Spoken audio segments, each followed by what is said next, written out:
Today's video is about Clarence Triggs, a young black man murdered in Louisiana in 1966. His death happened during the Civil Rights Movement, just 1 month after he joined a peaceful march for voting rights. No one was ever punished for killing him. This is not just a story from the past. It's a reminder of how racism, violence, and injustice affected real people. Let's take a closer look at who Clarence was, what happened to him, and why his murder still matters. Who was Clarence Triggs? Clarence Triggs was a 24-year-old black man. He lived in Bogalusa, Louisiana, with his wife and child. He worked as a bricklayer and had served in the U.S. Army.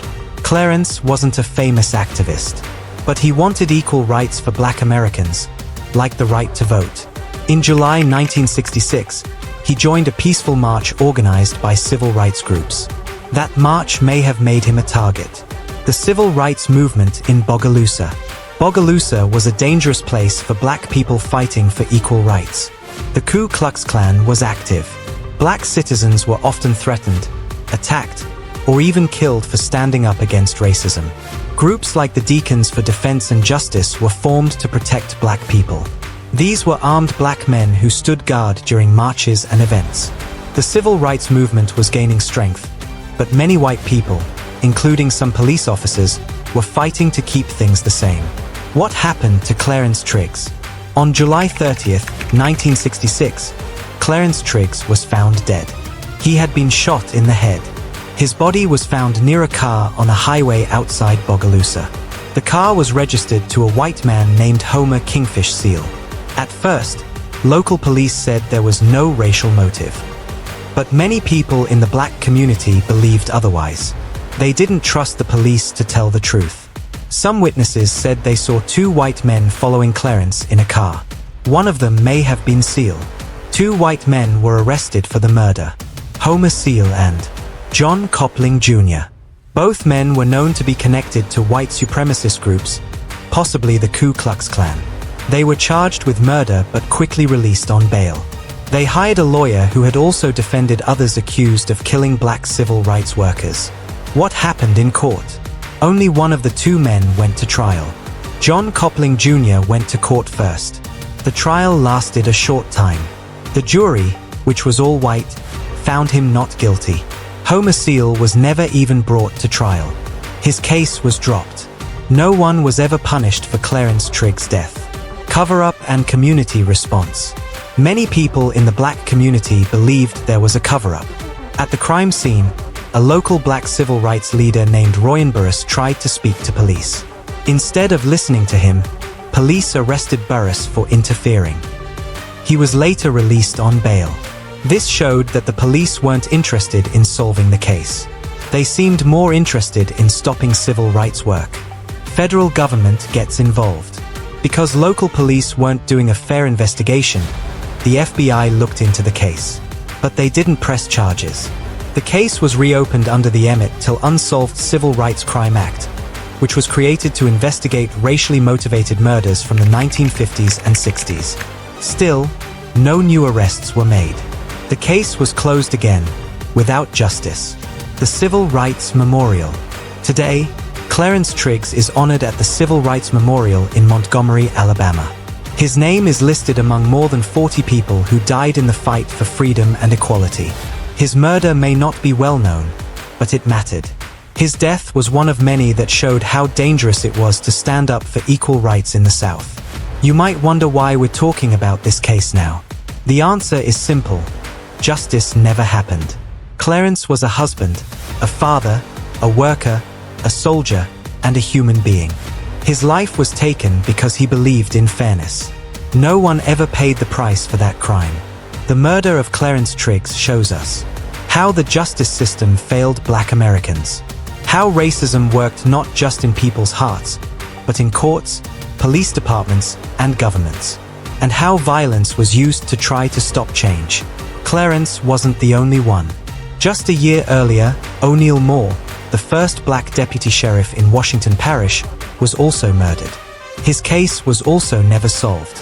In other parts of the South, many civil rights workers were killed, like Medgar Evers, Viola Liuzzo, and James Reeb. In many of these cases, Killers were known but never punished. The Emmett Till Act gave the FBI a new chance to solve old civil rights murders. Some progress was made, but many cases, like Clarence Triggs, were closed again due to lack of evidence. It's hard to get justice when evidence is gone and witnesses are dead. But that doesn't mean we should forget. Telling these stories is one way to keep the memory alive and to demand better from our justice system. Clarence Triggs was only 24 when he was murdered. He didn't die in a war. He wasn't killed in a random crime. He was killed in America, in the South, for wanting equal rights. He's not just a name from history. He's a symbol of all the Black Americans who stood up for freedom and paid the ultimate price. His case is a reminder.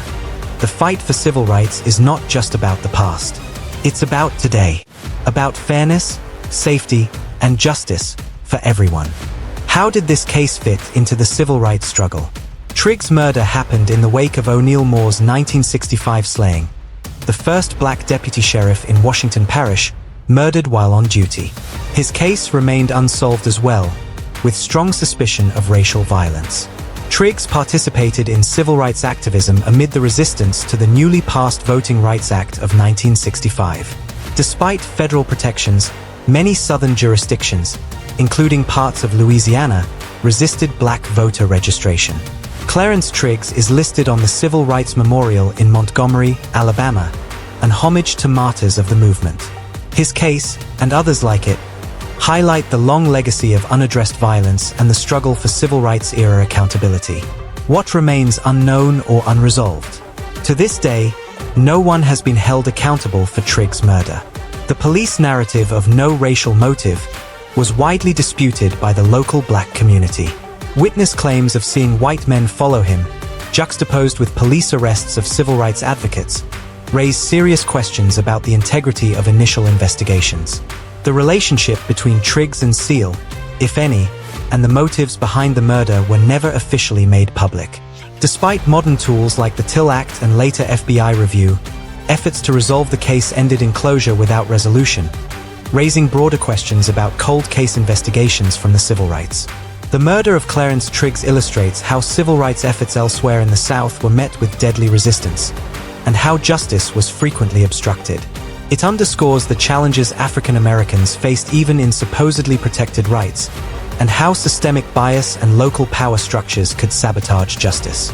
The case also exemplifies how legislation like the Voting Rights Act and later civil rights cold case statutes were necessary but not always sufficient to deliver accountability. Remembering Triggs is an act of honoring the struggle and the lives lost. It's also a reminder of how much remains to be done in acknowledging and investigating racially motivated violence. His name on the Civil Rights Memorial ensures that his life is not forgotten, and invites continuing reflection and action. What happened after his death? 2 white men, Homer Seal and John Copling Jr., were arrested for the murder. Copling went to trial but was found not guilty. Seal was never tried at all. Despite strong suspicions, no one was ever punished for killing Clarence Triggs. Many people, especially in the black community, believed the police tried to cover up the murder. A civil rights leader named Royan Burris tried to help at the crime scene but was arrested by police instead of being listened to. Local authorities claimed there was no racial motive, but the evidence and timing said otherwise.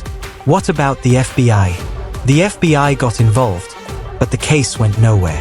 It was reopened decades later under the Emmett Till Civil Rights Cold Case Act, which allowed old racially motivated murders to be investigated again. Even then, no one was charged, and the case was closed again without justice. How is Clarence Triggs remembered? Clarence Triggs is honored at the Civil Rights Memorial in Montgomery, Alabama. He's remembered as one of the many black Americans killed during the civil rights movement. His story is part of the bigger picture of how racism and violence were used to stop progress, and how justice was often denied. Clarence wasn't known as a major activist, but he did take part in at least one civil rights march. This shows that he cared about equality and wanted better rights for himself, his family, and others in the black community. Even being involved in one march in 1966 Louisiana was risky and brave. Simply participating could lead to threats or violence. What his lifestyle likely looked like. Based on the era, his location, and his background. Thanks for watching. If you want to watch more this kinds of video, do not forget like, subscribe and hit the bell icon.